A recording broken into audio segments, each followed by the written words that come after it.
Hello, once again, lovely viewers. Welcome to the Roundtable discussion on Republic TV. I'm your host, Gabriel Anakosioche.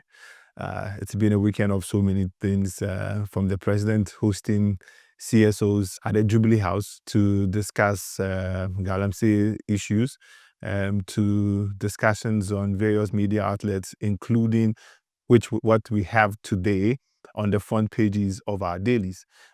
We'll go over them and we'll delve into things this morning. On the front page of the Metro Lens, NPP started Kumasi Inner Ring Road project. Minority insists. Brian Echampon declares, I am for power that works for the people. Sami Awuku donates medical supplies to boost healthcare in Ekuapim North.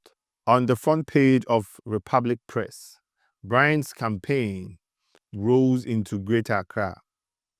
NIMO's vows to crush illegal miners. On the front page of the Daily Searchlight, Brian Echampon declares, I am for power that works for the people. Mahama launches 24-hour epicenter. Galamsey's fight.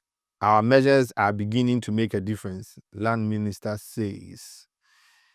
The new trust. Be alert to NDC's tricks and propaganda ahead of 2028 polls, MPP leadership told. On the front page of the Campaigner, government ramps up enforcement to combat Galamsey. On the front page of the Daily Analyst, we have We Will Smoke Them Out. That is Naimo's speaking about the Galamsey fight. We have Tobe Afede charging government recover all loot. Mahama's influence in 2028 flag bearer race could make or break NDC, Musa Dankwa. Galamsey destroys Bonsare railway line after years of neglect. Sam George snaps 150 million Reptron deal. Backs 50 million Telecel bid for 80 Ghana. Well, viewers, the Galamsey stories will not go.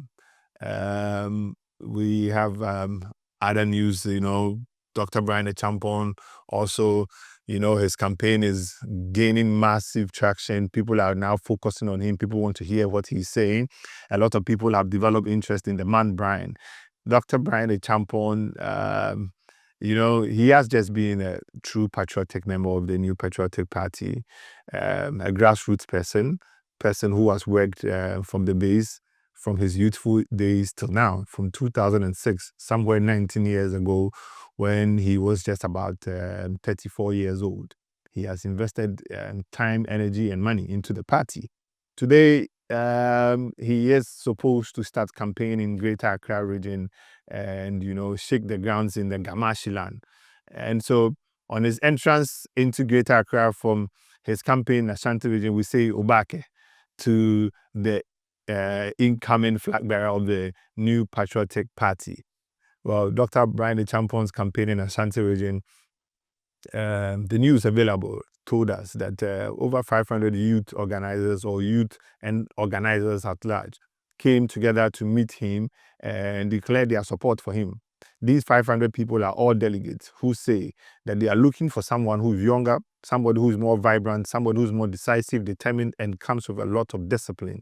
They're looking for somebody who, in his private life, has done so many things that governments of the day and governments in the past keep bragging about, that has been their trajectories and hallmarks and things that they should be marked by.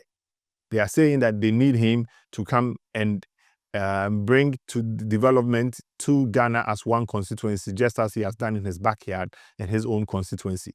They are also saying that they need him to come with the technology that he has done in his private company, that every single government since 2010, 2011 has benefited from, when it comes to government payroll, e-payment systems, when it comes to banks lending credits to us, how the individuals are traced and receive funds, and also how banks are also able to get their monthly payments from loans that have been disbursed. Also, with regards to corporate funds and unions and the likes, also high purchasing companies, how they are able, so many things. And so the young people in Kumasi, being a business city and a city where the people are known for business, it's not so surprising that the young men came together and said, listen, if we're looking for somebody who understands business, somebody who would not prioritize things that would not really inure to our benefit, then we need to go for the man Brian Champon, somebody that is not solely about himself, but more about Ghana and seeing business thrive among young people and so many other people benefiting. Then obviously it is the man Brian Champon. He is not a stooge for any white supremacist group. He is not a stooge for any and not going to allow any new colonial shackles on our necks. He believes that Ghanaians can do it. Ghanaians have the capacity, and people like him with the fund need to invest in other Ghanaians. And so, businessmen, Kumar says, everybody says it, that Asante Fode, the beyond better business. So, when it comes to business, they have sat down and they have realized that, listen, for them to grow and catch up, for them to see development, for them to see opportunities, policies that will actually bring growth and development to the Ashanti region, policies that will inure to the benefit of the one constituency that is Ghana, obviously they need to work with a candidate like Dr. Brian Champon. But what is Dr. Brian Champon himself saying? Dr. Brian Champon himself is saying that we, the older generation, that is he and others alike, do not own the earth. They are only borrowers, and they are managing it on behalf of the people who will take over after them. So it is their job to make sure that the youth wing, and more especially the weaker gender, that is our women, are taken care of. We are giving them an empowerment so they don't work for us just because they are forced to, but because they love the party. Now, Dr. Brian Champon, speaking on what he'll be doing nationally when he becomes president, he's spoken about how he's going to bring digitalization into the space, something that he has been doing as a private businessman. He's talking about how he's going to bring infrastructure and making Ghana a hub for international tourism and locations, and also improving our security. As someone who has worked with the military and also been our national security minister before, he knows our challenges. He was able to help in curbing Galamsey issues during his period as Minister for National Security until he was moved. We know some of the things that he did to stop Boko Haram and other insurgencies from entering into our country. These are matters of national security concern and can't be brought out easily. But yet, during his time, he liaised with international bodies, international military groups from United States to any other country you can think of. The top wigs, to help defend our borders against insurgencies from Burkina Faso, from Nigeria, and this is a man who understands that, listen, once our security is porous, business is done. And he also says and believes that national security issues concern food. Hence, when he went to the Ministry of Agri to work over there, he made sure that food was in excess on the market. It became cheaper. Inflation started going down during his tenure, especially food inflation. During his tenure, cocoa prices went high. He actually ended the cocoa syndication loan before we actually export our cocoas, so that whatever dollar that we gain is for us and the benefit is higher. So we don't pay some form of charges on monies received, and then we make less money for the country at large. This year, the country Ghana is actually enjoying benefits of such things he did. Unfortunately, he could not witness it as minister because we had a bad candidate going into 2024 election, and that led to us being in opposition. But everybody, including members of his party and members in the current government, that's the opposition NDC party, which is in power now, all recognize his efforts and do say that not for that bold initiative, we would not have been making that money that Cocoa Board is bragging to have now. And so more people are saying that they need a man whose works are tangible, who doesn't just believe in buying properties and flipping them over, but is an industrious person. And they see that in him. And they say, listen, we the young men of Ashanti, we wouldn't want you to come and do Matra Makoe. We don't want to do Matra Makoe with other candidates. We've seen someone who can do it. So they want to work with him. All of this is bringing a lot of tension and pressure on so many other candidates. Now we have some candidates forcing to speak Ghana. They never thought of trying to, learn the language, even just to even introduce themselves and then familiarize with the people. But we have Dr. Brian Champon speaking both Ewe, Ghana, and his home language of his mother tongue of Asante Tree. He also speaks fluent English. And so, yes, we have a very pragmatic person able person, capable person. Dr. Brian Champon is the man for the youth. He's the man for the masses. He's the man for Ghana. He's the man interested in development. He's the man interested in seeing our security at top-notch level. He's the man interested in seeing the digitalization becoming the thing here in Ghana.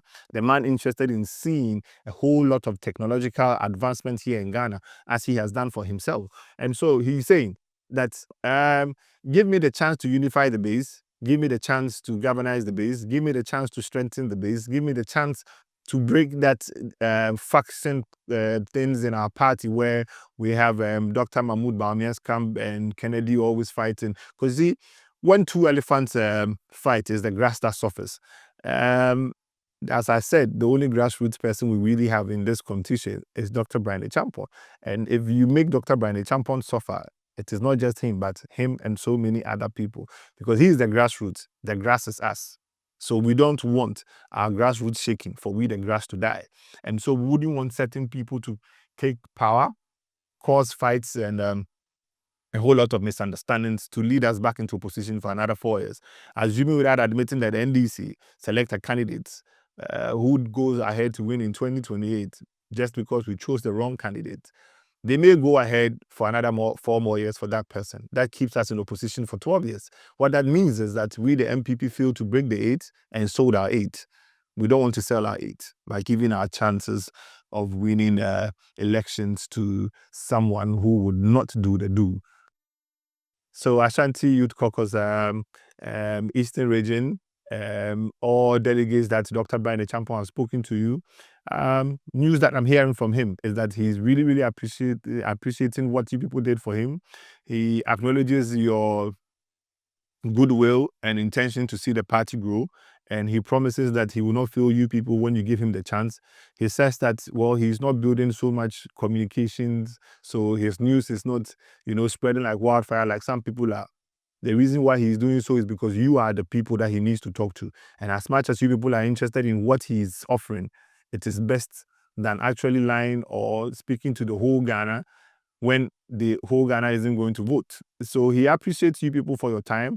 He appreciates you people for organically supporting him. He appreciates you people for naturally loving him. And he appreciates you people for your time and patience to hear him out. He says whatever you came to say to him at Rock City, he heard you clearly. That is why when he comes to you now, he tells you exactly that you want to hear. Moving forward, we would be delving into Galamsey issues. It looks like the Galamsey issues will not end today or tomorrow. It is becoming a thing that we would need to speak about daily. It doesn't look like the government of the day is serious about it. On Friday, when we had our encounter, myself and my co-panelists said that it looks like the government is inviting the wrong people and may not be fully interested in actually solving the problem with this usual lip services that they do.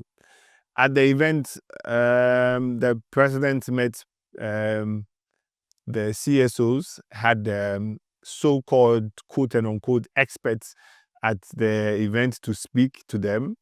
And they made mention of 6 water bodies that are doing better, and they failed to talk about 35 others. The 35 others have gotten worse, so maybe that is why they put it under the file so we don't see it. As at January this year to February this year, there were about 14,000 MTUs in our water, and so we had a challenge with that, and we were hoping that the government of the day, with all that they had said in opposition, engage the state of emergency, repeal the LI 2462, ban people from mining the waters, all of that they had said, and including the 2 weeks ultimatum that they said that they could do it, especially by Sam George.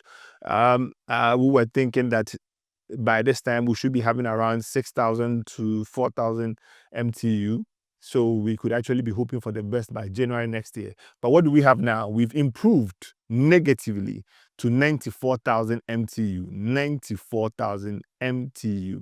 What that means is that now we have more people going to suffer cancerous diseases. They're going to suffer their liver, kidneys shutting down.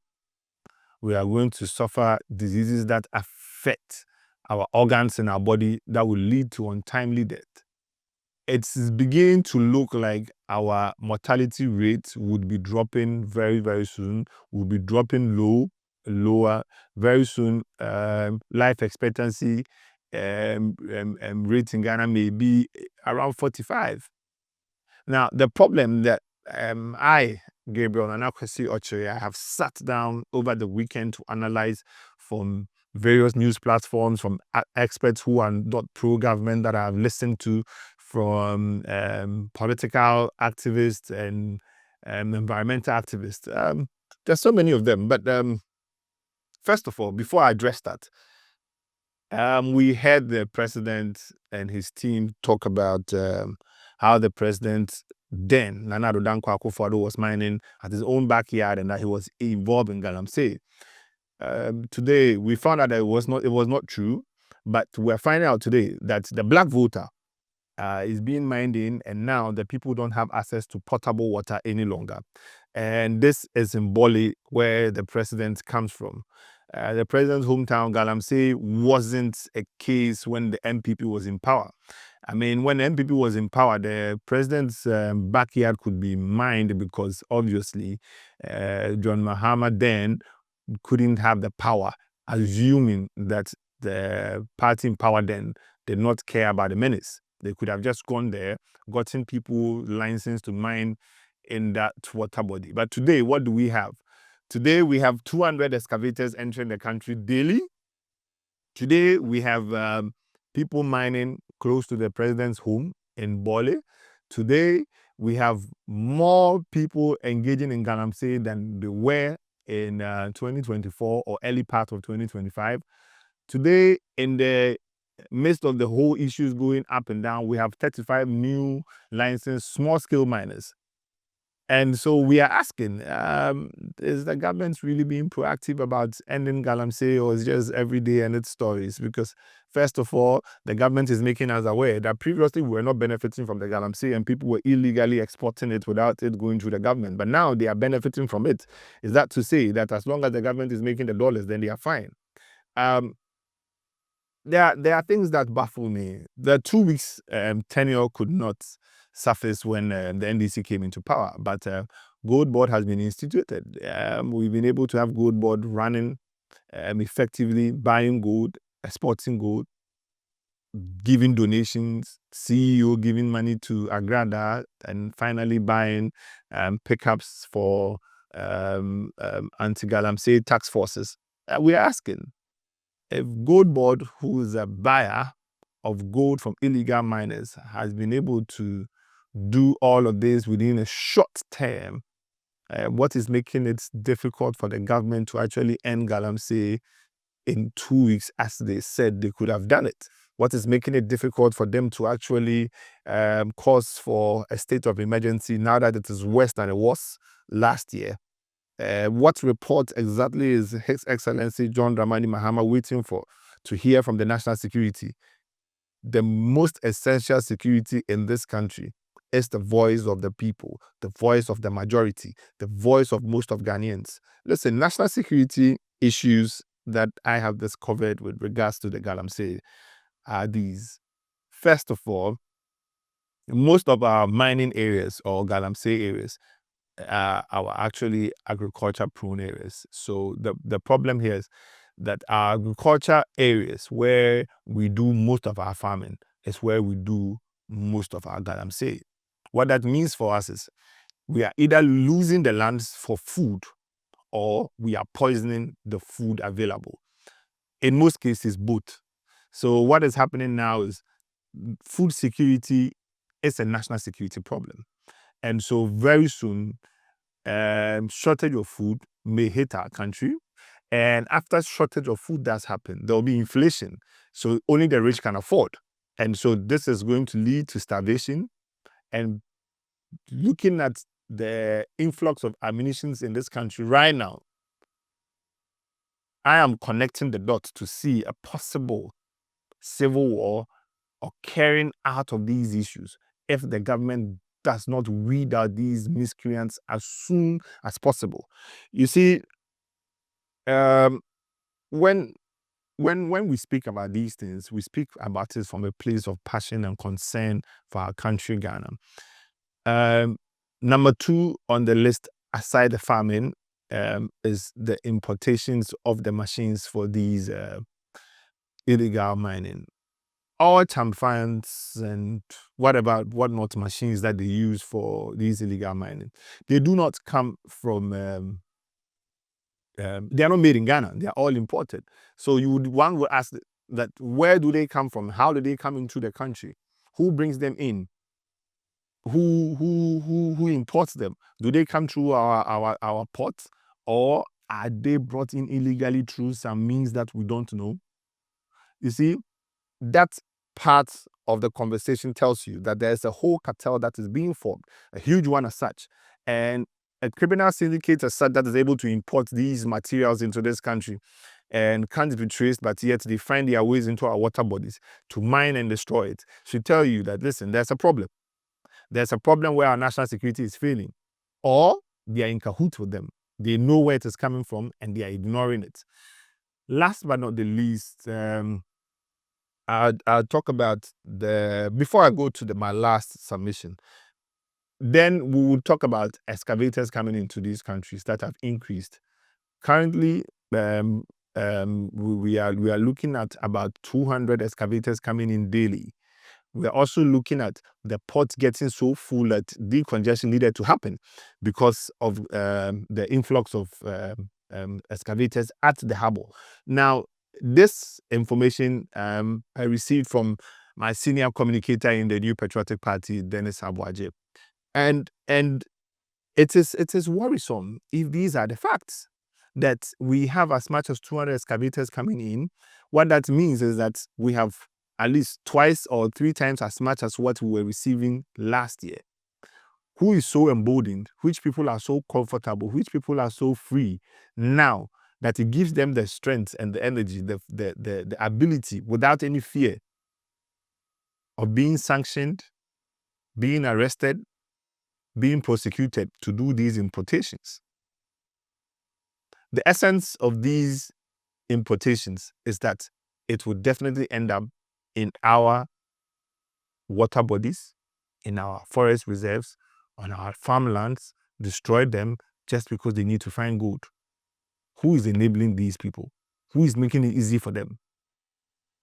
Now, my last thing on the security part is, from data available from security experts, we have over 4 million people directly engaged with the services of Galamsey.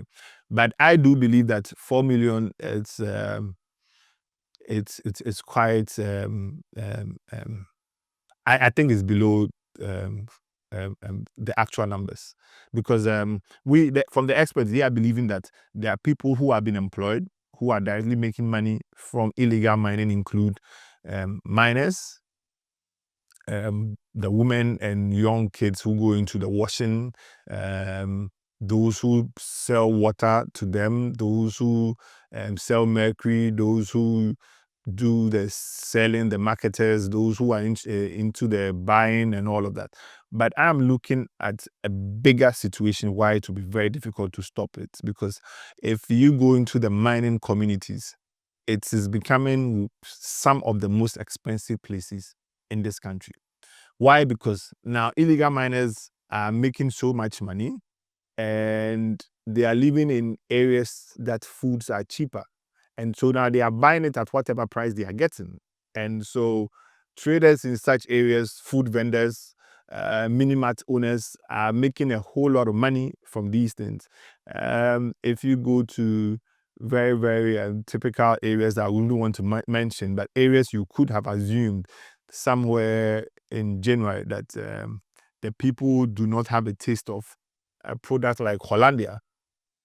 Today, they are actually having more exotic products in such areas. So the benefit of the monies that food vendors, mini-mart operators have made has led to the influx of these things that they brought in there.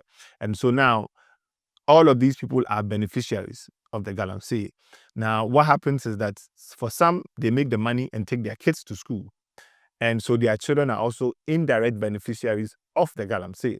Now, what is going to happen is that the 4 to 5 million people who are benefiting from galamsey or illegal mining, as we may call it, would not allow the government to stop it, because the villagers don't care about their water being destroyed. At this point, they are interested in the money that they are making. At this point, they are interested in the benefits of destroying their own water. So they are angry at the fly on their nose. They're smiting it, cutting off their nose. But they say they are still breathing. And so they don't really care. So what I believe should be done as soon as possible, curb the menace before more people are invested into it. See, at this point, I think I will cave in and support the state of emergency, because we need it. The only way we can protect our water bodies starts from that. It may be difficult, but I think we need to. If it is for 1 month, if it's for 2 months, it's for 3 months, 4 months, 5, 6 months, solid 6 months of anybody seen mining, except for maybe our large-scale miners. Everybody seen mining is treated as a criminal or a terrorist. I believe that it will come to an end for a brief period. We will now be able to assemble people to protect our water bodies within that same period. And after 6 months, licensed people will be allowed to mine with supervision to make sure that they do as they have said and not destroy our forests and water bodies. On the international front, Ghana backs Trump's 20-point Gaza peace plan, which is a very good one. I mean, we all want peace across the globe. We do want peace. I'm interested in seeing Gaza as a Gaza it was before October 7th again, but it needs to be demilitarized. Also, they need to weed out Hamas and allow a proper and fair general elections in their country. They need to return back bodies of dead hostages, and then they return the living ones as well. But my problem with African leaders engaging in these topics a lot of the time is we spend so much time discussing reparations. We spend so much time talking about ODAs. We spend so much time talking about how the West is not supporting African development. But we spend so much time engaging in things that promote ideologies of certain Western people who, quote and unquote, may have lost track of exactly what sovereignty is for even they themselves. Why are we not having our leaders spend so much time talk about the Congo? Why are they not spending so much time talk about Nigeria? Why are they not talking so much about Sudan? Why are they not talking so much about the thousands and hundreds of thousands of deaths going on in Nigeria just because people are Christians? Why is that not the case? Why are we not spending so much time on that? Listen, as much as we refuse to be the voice that sets the tone for a discussion to go on, we are going to continuously be the second fiddle of the world. Why not?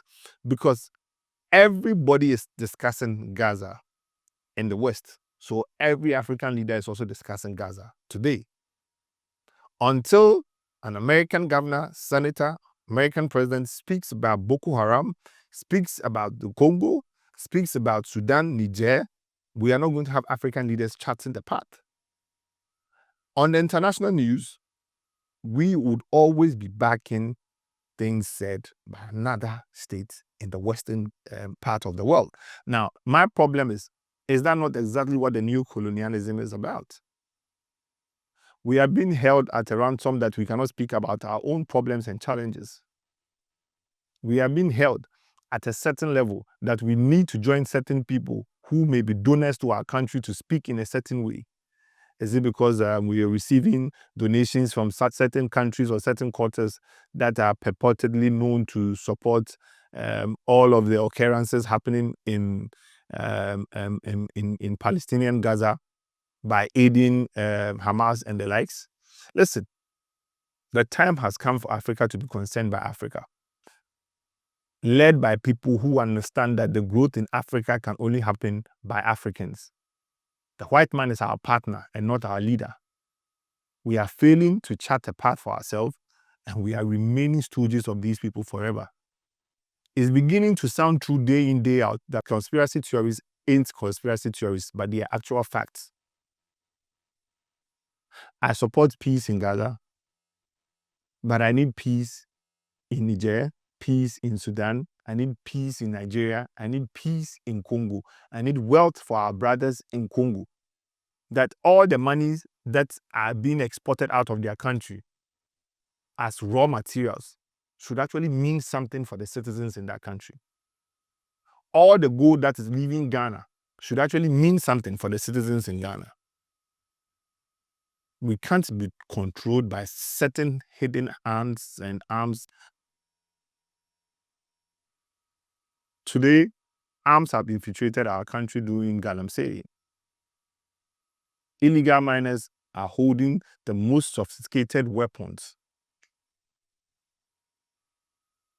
We have borders against our own African neighbors, but we don't have borders against Chinese people. We don't have borders against Europeans. We don't have borders against Americans.